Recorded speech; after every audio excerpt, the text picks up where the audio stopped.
Adnan Virk wrote a book. I mean, congratulations. Cinephile interviews, essays, and tales from the red carpet. Pick it up where you buy your books. He's also the host of Prime Monday Night Hockey. He's in the studio doing things in Canada for Amazon. So doing good work. And we are almost there. Hockey season is beginning. It's September. Yeah, it's September. They're coming back this month. Awesome, man. I cannot wait. I like these fast summers. Maybe keep winning the Stanley Cup, Florida, and, yeah, it works for me. Back into action. And let's take a look at the national television schedule in the United States. I don't know if this affects you, considering that you work on a Canadian-based network.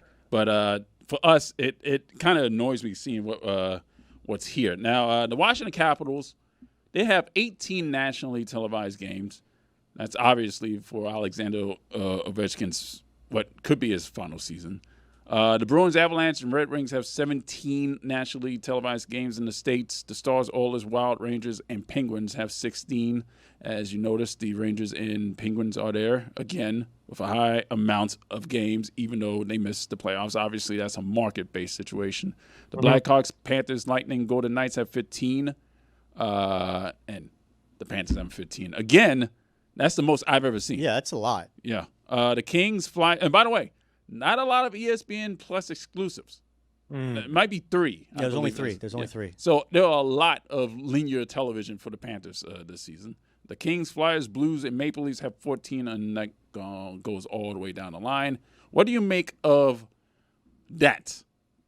So first off, Roy, I'm the oldest 47-year-old alive because when you say linear television, I get excited. David, I'm the one guy who still has DirecTV. I've had DirecTV. I moved from Canada to go to ESPN in 2010. For 15 years, I've had DirecTV. Every year, the price goes in a little bit more because they know everybody else is cutting cable. Oh, yeah. So a little faux game. I call them like, hey, this is outrageous how much this price is. Sir, we're taking 30% off for the next 6 months. I'm like, okay, fine, I'll stay with you. So when I hear linear television, I go, great. That means it's on, as Roy would say, ESPN, ABC, TNT, NHL Network, where I work. I'm like, yeah, I can flip all these things. So first off, I like hearing linear TV. I'm the one guy who still does that. It's hard to spread the wealth, and I get that.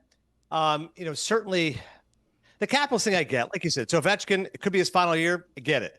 Penguins still major market, even though I'm with you. We get, Crosby fatigue, et cetera.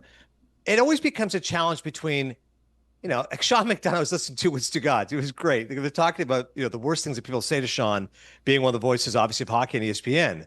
And Sean is so funny and so acerbic. He's like, well, probably the worst thing is that everyone tells me that, like, I'm a New York hating douche. That seems to be a common refrain.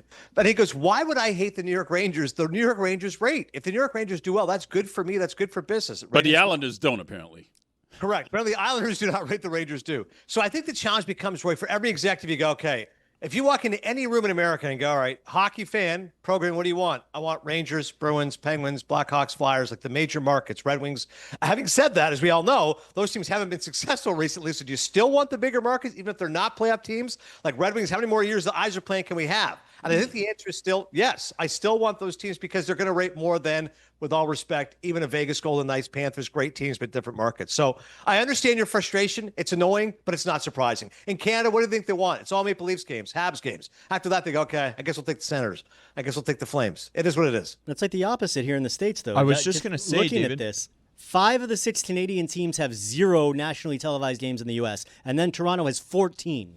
Like, I wouldn't mind seeing the Rangers beat up on Montreal or some I want to see Montreal. Montreal's rivalries. Montreal's a young, exciting team. Lane Hudson, they made the playoffs last year. I want to see more Quinn Hughes. Quinn Hughes is an American superstar. There are no Vancouver Canucks games on national television in the United States. And the Senators and Jets are playoff teams. Like, I probably can understand. The Jets won the Montreal President's Trophy last year, and the Senators have another American superstar in Brady Tkachuk, a guy I want to watch as an American hockey fan. Yeah, so they're still got to work out the kinks of this list, basically. I mean, what is it because of Amazon Prime why we're not seeing that many Canadian teams nationally, except for the Maple Leafs, obviously, in the United States?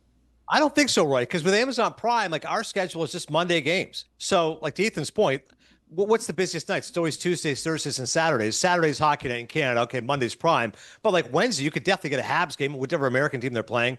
And kind of Ethan's point, because he's a genuine, passionate hockey fan, I've always said that to the Canadian audiences. I go, hey, don't mistake the fact that just because you're Canadian, you just want Canadian teams. As you guys know, I'm a Flyers. Right. It doesn't matter where I'm from. Like, I mean, if you like your team, I want storylines. I want compelling games. I would take Capitals, Penguins, even now, Ovechkin, Crosby versus, maybe a Battle of Alberta. I mean, that's still always special because it's Calgary, Edmonton, but you guys know what I'm saying. We want the best matches, the best players. You look for that rather than geography. To me, like, anybody who's rooting for geography, I'm like, I don't think you're a real fan of it, but that's how they think.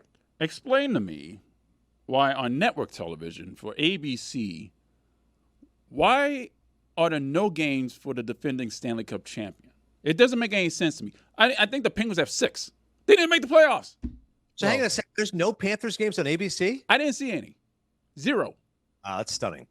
No, Because you know what? If you win the Cup, Roy, at the very least you get the first game. Always thought, like, hey, Panthers defending Stanley Cup champions, they're going to raise the banner, that's special, and the rematch. Like, no matter what, it's like, okay, well, like we knew on Amazon Prime, when I looked at the schedule, best game of the year was December 8th, 9th, whatever it was, when it was Panthers, Edmonton, and Edmonton. So I'm with you. If I'm ABC, whoever the host broadcaster, defending champion, you get at least 2. You get rematch of final and first game. Yeah, the Panthers have to raise their banner at 5 p.m. on a Tuesday. Yeah. That's my favorite thing because the Penguins and Rangers have to play at 8 p.m. on opening night because we just have to see the tanking Penguins and Sidney Crosby. The NIT Bowl. That's weak. I'm with you guys. I am pro Panther bias, enmity towards. Well, that's why you're so welcome on the show, Adnan. I mean, yeah. But don't you think it makes sense to you? Like, whatever the team is, who's the most, I want to say, unpopular team, smallest market, let's say. If the Columbus Blue Jackets, yeah. you still get 2 games. You should get the first game when you raise the cup. The Cannons are out, and you get a rematch of when you beat whomever. Utah has 11 games on national television. Seattle has 6. That's crazy. It's a mammoth. This goes back to kind of Ethan's. boy. Again, if it's an exciting team to get it, but like Utah, like if you told me like top 5 most uninspiring team to watch, they might be on there. Well, there's no superstars in Utah. There's no. Right. That's the thing. Where's the sexy value? It's just not there yet. They're They're like a underdog. dark horse this Yeah, year, they're but underdog, they yeah. don't have any superstar power that I want to watch more than I want to watch Quinn Hughes or Lane Hudson or somebody else from one of Brady the Tkachuk, Brady Tkachuk, yeah. Adnan, By the way, also a very uninspiring team. I joke with our buddy John Forson, who's the voice of Amazon Prime, and he's an awesome job. But I go, buddy, like you gotta tell Matty Beniers to pick it up. If I turn on the Seattle Kraken, what am I excited to watch here? Anyways, go ahead. Adnan, I wanted to ask you, we're talking about Canadian teams and Canadian superstars. The hot story around the league right now is the lack of a Connor McDavid extension so far this offseason. He is eligible to sign an extension now. Hasn't happened yet. There's been more and more quotes coming out seemingly every day. Based off what you've seen, what you've heard, how big, if you were an Oilers fan, how big would your level of concern be right now?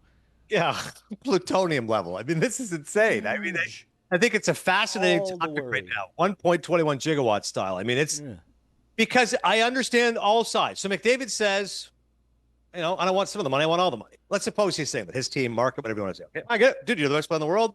Proven that for so many years. Back to Stanley Cup appearances. Okay, whatever that extension could be. If it's a high AAV, 2 years, 36. If it's something lofty, it's obviously triple figures. But everyone knows, well, if you swallow that much of the cap, and if so much is going towards you and Draisaitl, et cetera, it limits your ability to win a winner. So what's most important to you, getting the most money or being a winner? And the answer is both. I want the most money, and I want to win a Stanley Cup. And I deserve the most money because I'm the best player. And you figure out how you're going to make the rest of the pieces fit. That's I generally awesome. think, right, like that. If I'm McDavid, I'm like, yeah, I want yes and yes. Like we're going to win, and I want all the money. Veruca Salt, man. Just want it all. I want it now. All right. So Draisaitl's making what, 14 The million? highest AAV in the league. So basically, Connor you- McDavid's going to have to make $14 million and $1. Yeah, that's what you said. 14.001. Boy, I just threw in a random number to someone the other day. I go 2 for 36. I go, yeah. I go, because like 18 million to me seems like he's like, all right, I'm significantly better than Draisaitl. Like I'm not just like 14-1. I'm not 15. No, I'm getting 18 million, man. That's the What's statement. That's a Yeah, hell of a like- statement. But where are you building your team? If you have what? If it's $32 million 32 to the million. cap. And something I saw yesterday is that Zach Hyman, I didn't realize, is going to be 34 this year. Nuge is going to be 33, and Matthias Ekholm is going to be 36. They have There's to shed concerns weight. if you're Edmonton about how long your window is right now. Yeah. 1,000%. But the bottom line is this, Ethan, imagine he leaves. Like Edmonton, as we've all discussed, God. it's not exactly the jewel of the North. Not a whole lot going on in Edmonton. No, there's no Well, Calgary. Right? It's no Calgary. Calgary's a good town, man. Banff's an hour and a rodeo half. By the way, no Calgary and Amazon Prime while we're venting towards TV partners. But Edmonton, I'm like, bro, if you leave McDavid after you lost Gretzky and you didn't win a Stanley Cup, at least Gretz left him with 4 cups. At least Messier had 5 Stanley Cups. You left with the supposed dynasty. McDavid left when you could have afforded him, but you pissed him off because you wouldn't give him all the money and you couldn't build a winner. Like that's what McDavid knows, that he's got his play. Now, Edmonton's response, Roy, would be, look it. We can't win if we don't have some financial flexibility. This was pre-salary cap era in the 80s. This was a long time ago. You can't win cups without players taking a little bit less. Can we take a bit of a haircut? Do you truly care about winning more than anything else? Then you don't need the 14-1. We can give you 12-5 or 13. We'll back end it. There's things we can do. You're going to get money. You just can't get the most money. And by the way, you can't do anything right now anyways. Like, everyone's signed. The free agent class is supposed to be good next year, the year after that. So 2-year high AAV. As Ethan said, it's a smaller window now. Let's win a cup and figure this out. I was going to say, it seems like short-term deal is what's going to happen for McDavid here, and he's going to say, you've got this many years, and if you don't get it done in this many years, I'm going somewhere else in ring chasing, right?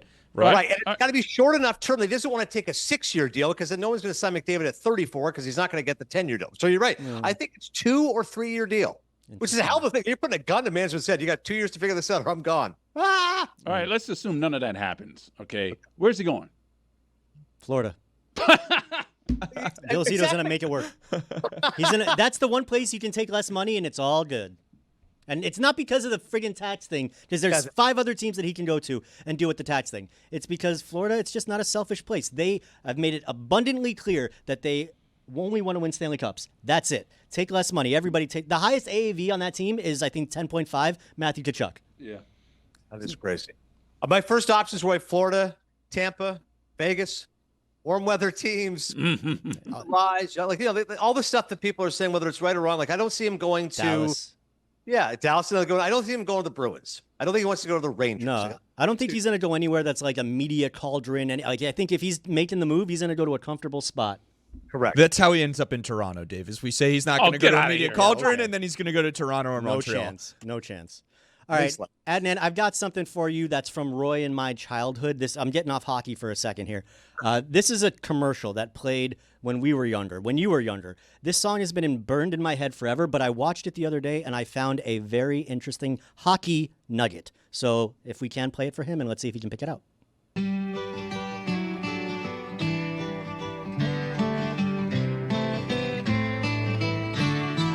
Off in the distance, the game's dragging on. There's strikes on the batter, some runners are on. Then suddenly everyone's looking at me. My mind has been wondering, what could it be? Adnan, do you remember this commercial? They point to the sky and I look up above, and a baseball falls into my glove. I play right field. It's important you know. Goldberg! What's Goldberg doing there? The coach's reaction. I play in right field, way out where the dandelions grow. Just randomly. Sponsor of Little League Baseball, Pizza Hut welcomes all the kids who make it great. Oh my God. Wow. Love that stuff, man. Nice and hokey and sentimental and nostalgic. That commercial was on so much back in the day. And now there's a Mighty Duck. I think that's so cool. The fact that Goldberg is in there is pretty remarkable. Well, I guess he made the rounds as a child actor. All right, Adnan, what movie have you watched recently that you can actually critique? Roy, you'll love this. Highest to lowest, Spike Lee joint, back with Denzel. Ah. So I work in Secaucus, New Jersey. MLB Network and NHL Network is there. I don't often go to the theater there because I don't live there. But Highest to Lowest, as you know, Roy, is now streaming available ever. Apple TV Plus came out a month ago. Was only in select theaters. So I'm not sure, with all respect to, I'm sure it's playing in a few theaters in Miami, but it wasn't playing in a ton of places. I don't think it was playing in Sunrise, so to speak. So anyway, around where I live, which is a fairly popular area, that not a lot of theaters, but it's playing in Secaucus. All right, no problem. Opening night, 8 o'clock. I'm there, sold out. I'm pissed. I'm like, I can't. Like, I'm happy, but I'm pissed.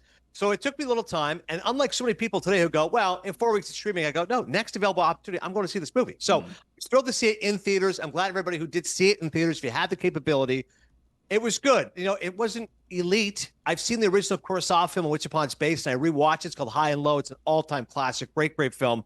But there's some joy in seeing Denzel and Spike being reunited. It still has the visual panache that Spike has, his great love and reverence for New York City. There's a wonderful set piece. In the Kurosawa film, I'll give you a real short synopsis. Denzel plays a music record executive who believes his son is kidnapped, then is faced with the moral dilemma when the kidnapper realizes he actually kidnapped the wrong son. The son is his close friend, Jeffrey Wright's son. Jeffrey Wright, of course, great actor. Him and Denzel together are awesome. Yeah. What do? You still pay the ransom money, because it's $17.5 million and you're this executive who right now is hemorrhaging money, or do you go, hey, sorry, not my problem. It's not my kid. So that's the moral dilemma. In the Kurosawa film, there's this great scene on the train where they got to dump the money off. Spike adapts it to today's world. It has a great scene. What are they doing? They're going to Yankee Stadium. So Denzel's got the Yankees hat on. Nicholas Turturro screaming at the camera, Boston sucks. Boston sucks. They got this great scene in the 4 train. They got to give the money off. ASAP Rocky shows up. There's a great scene with Denzel and him. Bottom line, it's a good movie, entertaining, enjoyable. I hope people see it on Apple TV Plus. But I really hope it's see it in theaters. Great to see Denzel and Spike back together again. And Roy, I kick it to you. People have been saying the best Spike Lee joint with Denzel, I think it's obviously Malcolm X. Yeah. But a lot of votes for He Got Game, Mo Better Blues. Obviously, Inside Man's a good movie, too. What do you say? He Got Game. Do the right thing. Do the right thing. Second behind Malcolm X. So, yeah. Did you see he recently revealed his name's not Denzel, it's Denzel? It's Denzel. Yeah, we knew that. We knew that. Yeah, we knew that. He's been saying that for years now. Denzel? Denzel. But That's what his mom says. Patrick Surtain. Exactly. Surtain. Yeah. Like, what are we But doing? Roy's right. For those that don't know it, because Ethan's right, everyone knows it. Dad's name is obviously Denzel or Denzel. So mom would say Denzel to them both. So to differentiate, became Denzel for Denzel Washington. But it is Shorty. Adnan, I watched Back to the Future for the first time recently. I'd never Oh seen my it before. God, what an event! Okay, please. I watched it. I'll lose my head. I flew to Chicago and I was on the flight, and I'm like, now's the chance. Now's my chance. my time. I'm not. When else am I going to do it? And I watched it. to Chicago. It was great.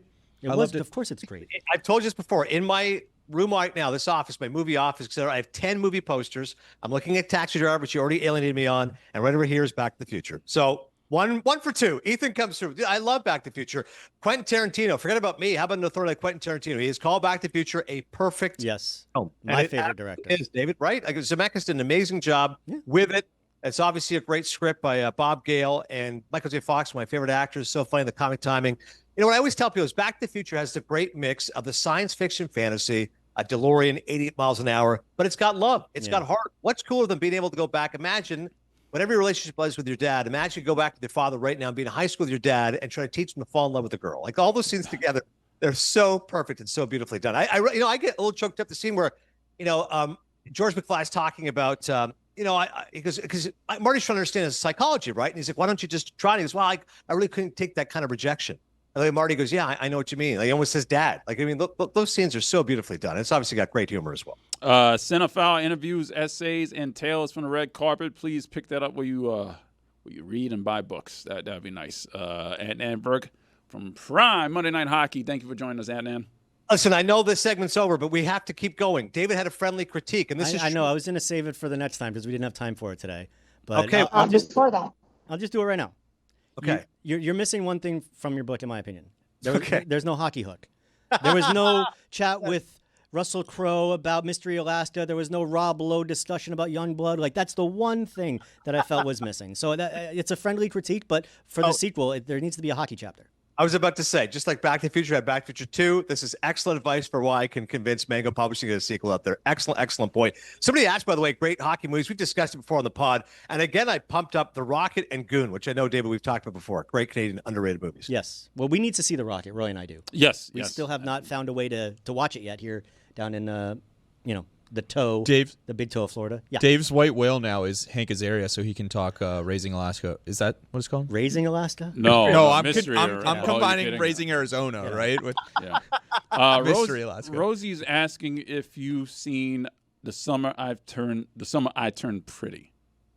No, I've heard of it. Rosie, did you like it? I haven't seen it. She's listening. She's not. Okay. Oh, there she is. Her Wi-Fi sucks. She's at an airport. I've been making these kids watch me. The Jax one.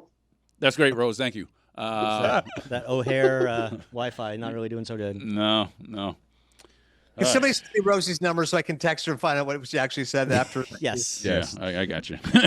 All right. Thanks so much, guys. Appreciate supporting the book. And by the way, book tour come to Miami. I will see you guys in exactly 3 months in South Florida. Oh, I can't wait for you to come down here. I can't get drinks, actually. Well, maybe by then. It's 3 months away. Yeah, hopefully. All right. We'll see you then, Adnan. Thanks, boys. Appreciate you always. Thanks to Adnan Virk for joining us. Go get his book, please. So Rosie's not here. Rosie, I believe this is the second week of week college. 2. Yep. Yeah. So she's in Chicago, right? Yeah, she's landed in Chicago for Iowa State. Going to Ames, Iowa, for Iowa State and Iowa. Yeah. So So I please, Lucy, take care of our girl because, as you remember, last year she got pepper sprayed. So let's not have that happen to her again. She did return to Columbus. No pepper spray in Columbus. Well, they this didn't time. get on the field this time. Yeah. True. They stayed But away. no pepper spray. Hey, it's Rose. Rose is Rose. Rose, how are you doing, Rosie? Rosie is frozen. Popped in for. That- Oh, that's hair. great. Okay, wait. Can we put up the? Oh wait, no, she's not frozen. She's not frozen. She looks frozen to me. She's frozen. Yeah, just put up the frozen. was- Just Yeah, put up just- Rose's just ice out. put up Rose. No, Rose look, she's off. moving. Her Oh, she fingers is are moving. Oh, hey, Yay! hey. Is that the shocker? What? What are you doing? Oh, No, she- what oh, hat? oh. What hat is that? The Alaska Rainbow Bears? Oh no. Oh, nice. This is perfect. This is great television. This is great audio as well. Yeah, that's awesome. Just don't say anything, Rosie. All right. We love you, Rose. Enjoy It's Alaska. like I don't have a microphone. All right, for Ethan and Jason and Gino, that's David Dwork. My name is Roy Bellamy. This was the Hockey Show. We will see you guys next week. Thank you for listening and watching. We're almost there. Hockey season is about to get started soon with training camp and the preseason. Cannot wait. So see you guys next week. Go Gators. God damn it.